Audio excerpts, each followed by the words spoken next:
The cover of One Punch Man Chapter 190, titled Scheme, features Saitama looking tough and a little inquisitive. To kick things off, we firstly find ourselves in an undisclosed location. Thinking to himself, Child Emperor has concluded that he can't rely on his former master, Dr. Beaufoy. While handling repairs, he considered the fact that the more he investigates the Hero Association, the more the organization seems to be rotten to the core. At this point, he had no faith in its ability to clean itself up. Because of this, Child Emperor had completely resolved himself to being better than the Hero Association, the S-Class heroes, and even Dr. Beaufoy. He plans to surpass them all and change things on his own. To interrupt this maintenance, Child Emperor received an alert on his watch. It was a message from his senior S-Class colleague, Zombie Man. He wanted to know if the kid could make some time to meet after school and promised to buy him a milkshake. Child Emperor greatly admires Zombie Man, so he was happy to see the message. In fact, it only spurred him on further, as he believed he was doing all this for heroes like Zombie Man who were serious about change. And just like that, the next day after school, Zombie Man ordered him a milkshake. But by then, Child Emperor was not looking so good. It didn't seem like he paid any attention to the information Zombie Man just got finished sharing with him. In terms of whatever he had already said, Zombie Man was sure that if he could figure that out, it would take their capabilities to a new level. He hoped it would also lighten Child Emperor's workload. But noticing that the kid was a bit off, Zombie Man wondered what was wrong. He thought Child Emperor might have a stomachache or something. Child Emperor admitted that at school today, his classmates were making fun of him for his hero name. Zombie Man tried to tell him not to worry about it, but slamming his little hands on the table, the young hero did not see how that was possible. He could not believe he had been given such an embarrassing hero name. Apparently, Child Emperor is pronounced as Dote in Japanese, which is also how you say virgin. Zombie Man was thrown off guard. He assumed that Child Emperor knew about the other meaning all along. Child Emperor was overwhelmed. That sort of information was always hidden behind parental lock by his mother. Now that's actually really interesting. We don't know anything about Child Emperor's parents, but it's possible that they are the source of his innately brilliant mind. His mom would need to be one hell of a software engineer if he can hack into the Hero Association's records with ease, but can't bypass her parental restrictions. Furious, Child Emperor would begin to wonder if everyone had been laughing on the inside whenever they said his name, even Zombie Man. Running off, Child Emperor let Zombie Man know how disappointed he was in everyone. He'd also say that he hates adults. Zombie Man would begin calling out to Child Emperor, but would correct himself to say Isamu instead. Seeing this only made Zombie Man more intent on his upcoming path. He believed that the stress of hero work was really getting to the kid, so he needed to hurry up. Before then, he'd send one last text. He'd begin with an apology. He planned on challenging himself to break his limits and work towards easing Child Emperor's burden, even if only by a little bit. Transitioning, we would see several takoyaki balls being pierced. The clerk counted out the food that they tossed into a container, but instead of saying 6, they said sucks. And that's because it is none other than Mosquito Girl. She'd wink at the customers and tell them to come back to the house of takoyaki soon.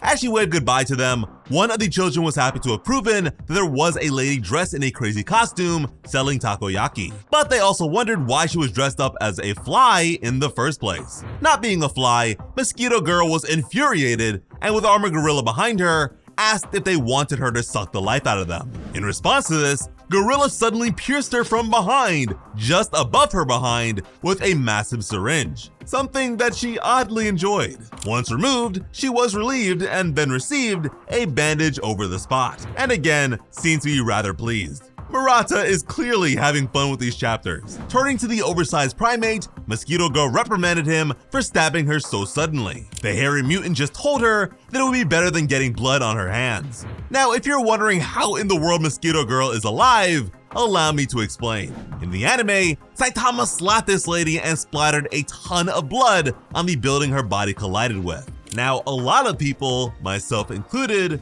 assumed that she went splat. But that's not really true. It's really fast, but if you notice, instead of dying, she simply collided with and continued beyond the buildings. In the manga, things are a bit more clear, but still easy to overlook if you're not looking for it. There, Saitama slap caused the building to break apart, and Mosquito Girl was sent hurtling even further.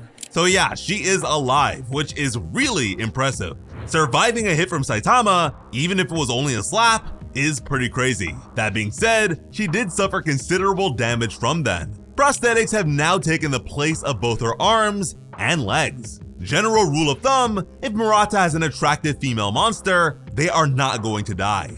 It's why despite having her head crushed, Do S is still alive and plotting her revenge on Sweet Mask, but more on him later.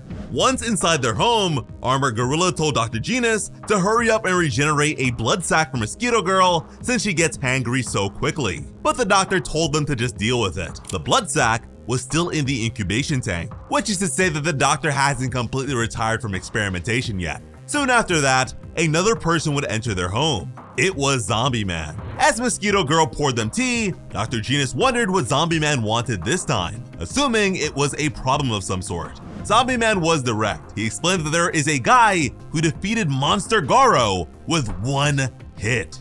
Hearing that, Gorilla decided to take Mosquito and go elsewhere. Zombie Man just chalked them up to being even more weirdos. Dr. Genus had told Zombie Man about Saitama before. Based on the testimony of Genos and the circumstances themselves, like the doctor said, it defied all common sense. He could only assume that Cape Baldy's limiter had been removed. Dr. Genus casually noted that Zombie Man had really met Saitama. He also mentioned that the food was ready. Zombie Man grew more serious. He wanted the doctor to try and remove his limiter. Dr. Genus referred to Zombie Man by his former name, Subject Number 66. He'd tell him that their shop, the House of Takoyaki, actually has a basement, and he had something interesting down there that he wanted to show the man. From there, we would move on over to the Hero Association's headquarters. The number 37 A-Class hero Snek was in the middle of being briefed on an upcoming task. He'd be told that the victim of a particular incident was an executive of one of the association's sponsor companies. He had been missing since the end of the year before, but days ago, skeletal remains were found in a hidden room under his home. Based on the pictures, Snek realized the man had been ripped apart. And based on the evidence found at the scene of the crime, the police have concluded that this was the work of a monster. And because they were dealing with a monster disaster instead of a criminal case, the investigation had been handed over to the Hero Association. And now the association wanted Snek to handle both the investigation and elimination of the monster. They were willing to give him all the information they currently had. But since the incident happened about 2 years ago, it was unlikely to be a swift investigation. At the very least, they needed to show the police department and the victim's family that they were prepared to launch an investigation. All Snek needed to do now was sign, and the transition contract would be completed. They planned to have the contract fee transferred over to him within the week, and were really grateful for all his help. But with that, they would leave the fine details of the matter in Snek's capable hands. After this meeting, Snek would cross paths with a somewhat familiar young hero. Once the kid was past him, he would call out to Snek. He was aware that the association had put Snek in charge of finding the culprit of the skeleton in the basement case. Stunned, Snek called out to Child Emperor and wondered how he knew that. Surprisingly, the kid yelled at him not to call him by that name. That's when Snek noticed the boy's new look. The little Emperor was completely reinventing his appearance. According to him, he just felt like it was time for a change. Snek wondered if maybe the kid had become a delinquent or something. But getting back to the main subject, the small genius would admit that something was bothering him about this particular case, so he decided to look into things on his own. Thanks to that, he was able to figure out who was responsible, much to the shock of Snek. With a box of his personal belongings in hand, Isamu said that some messed up executive members of the Hero Association were running an illegal side business. One where they sold captured monsters and kaiju as pets and even ornaments. Thanks to this, there were a good number of cases where said monsters had broken free and caused disasters during distribution and in the hands of their new owners as well. This was far from a rare case. It was just one of many examples. Isamu added the particular monster they had Snek chasing after was already killed half a year ago. He had even confirmed it based on the ID chip that was implanted in its body. They seem to have taken care of things behind the scenes to avoid the spread of any rumors. Snek was shook. He felt like he had just been let in on a big scandal. He wondered why Isamu decided to tell him all this. The kid just chalked it up to feeling bad about Snek going on a wild goose chase that had already been solved. That was all. Snek was really annoyed by this. He could not believe that the association executives were playing him for a fool. Once he was outside, Isamu made a call telling the person on the line that he was there. He instructed them to land in front of gate number 2. He also planned on carrying his luggage on his own. Moments later, a Neo Heroes aircraft arrived to pick him up. The executives of the Hero Association were in an uproar. Bang had retired, and now Child Emperor had removed himself from the Hero Registry. They had no idea why, but Mr. McCoy did not seem to be bothered by these developments. Just then, a man would enter the room and begin explaining that their predicament was actually pretty simple. Dropping some papers, he would tell them that they had been dumped by a brilliant 10-year-old hero. Apparently, this person was the #1 A-class hero, Sweet Mask, who now has a pretty different look. One of the men even wondered to himself if Sweet Mask had gotten more plastic surgery done or something. The hero continued by saying that a few days ago, Child Emperor went to the board with a petition that contained a summary of opinions from heroes in B-class and below, along with the general public. It described problems with the professional hero system and plans on how it could be improved. This included staff restructuring for the executive team. It also had a proposal to launch a brand new team that would specialize in countermeasures against threats of disaster-level dragon and above. But all of this was mostly overlooked. Sweet Mask then decided to play them a short video. There was a showman with a top hat that read Neo, along with the word heroes written on his fingers. He spoke of the organization as everyone's new Guardians of Peace, and they were ready to welcome a new hero among their ranks. Hyping things up, the announcer would speak of the boy genius hero who had made a shocking transfer from the Hero Association. But just before he could call the kid Child Emperor, he was corrected. Apparently, the young hero had dropped that lame name in the trash along with the garbage he had left behind. Shaking his fist, he'd say that from now on, if it meant the peace and safety of the citizens, he was willing to do anything that it takes. He had now been reborn as a Neo hero, and his name is Wild Emperor, which in Japanese would be pronounced as Hidote, which can also mean non-virgin. Laughing, Wild Emperor was pleased to meet them all. The boys back at the Hero Association knew how bad this was for them, but Sweet Mask still decided to spell it out. Now that an S-class hero had made the move to the Neo Heroes, the rival company would have an easier time stealing talent from them, which then brought them to the main topic at hand that Sweet Mask wanted to address. He believed that if they wanted to overcome such a crisis, what they would need to prioritize would be the restoration of their credibility, something they would be able to do with a sort of spiritual support pillar that could keep the remaining heroes from leaving. What he wanted was to create the perfect hero, and Saitama was the ideal candidate he had in mind. Sweet Mask wanted to launch a project to create such a hero. Unfortunately, everyone else in the room was not entirely convinced by this choice. They had received his documents ahead of time, but wondered if the hero was really serious about this direction. One of them didn't really have an issue with the concept itself, but questioned if they wouldn't want someone a little more exciting than Kate Baldy. But another would mention how Kate Baldy did manage to get maximum points on the endurance test. Another would pull up the fact that Kate Baldy's only recent accomplishment was taking down a wolf-level threat that had already been weakened by other heroes. But for the record, that thing was definitely not wolf level, and it was totally unharmed before then. Sweet Mask just started chuckling to himself. He'd say that they couldn't even see their own problems until it was too late for them to solve them. That's how narrow their vision was. He'd pompously say that while they were all getting nothing done, he had been expanding his network of connections. This ranged from politics to government to business and even more. With this plan, he intended to make use of all his resources to ensure its success. As far as he was concerned, the very future of the Hero Association depended on the success or failure of this project.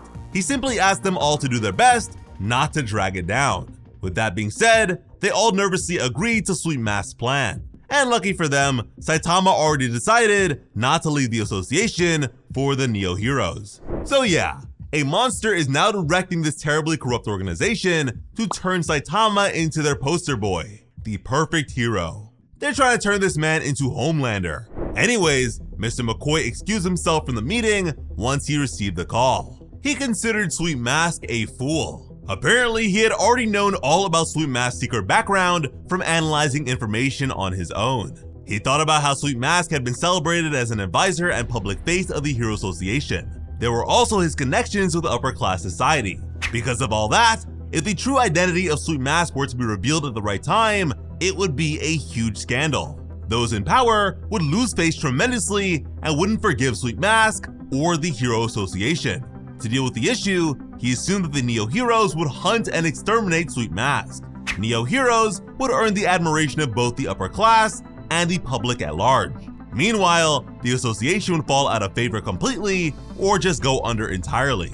From there, he planned to bring the Neo Heroes all the Hero Association's data as a gift, which he imagined would earn him an executive position with them. Finally answering the call, the person on the line spoke of how well Mr. McCoy's hero gambling ring was going. Mr. McCoy thanked this person named Mr. Ryuman and credited him as being the one who had taught him so much with his lessons. Smiling, he would tell Mr. Ryuman that everything was going according to plan. The man was happy to hear it, and on the shoulder of his jacket, there was a Neo Heroes insignia. Mr. Ryuman was really looking forward to Mr. McCoy's gambling customers moving to his side. Apparently, this establishment was even crazier since customers can bet on the monsters too. Now that is exactly what one of Mr. McCoy's gambling patrons wished was the case, which makes it seem like that was their intention all along. Knowingly create a problem and sell the solution. And it only made sense to add monsters to the bets since they were appearing so frequently these days and were just getting stronger and stronger. With a huge smile, he said that it's going to be a hot competition and begun to laugh maniacally. And along with him were 5 shrouded figures. Some pretty crazy things are beginning to bubble up in One Punch Man. The roster of characters continues to expand. Honestly, all these developments make me feel like we are really only just getting started with this story. Disregarding the original webcomic, what percentage of the complete One Punch Man story do you think we have covered so far in the manga? Give us your best guess in the comments. As always, I'm Celestial Otaku. Thank you all so much for watching and have an awesome day. I love you.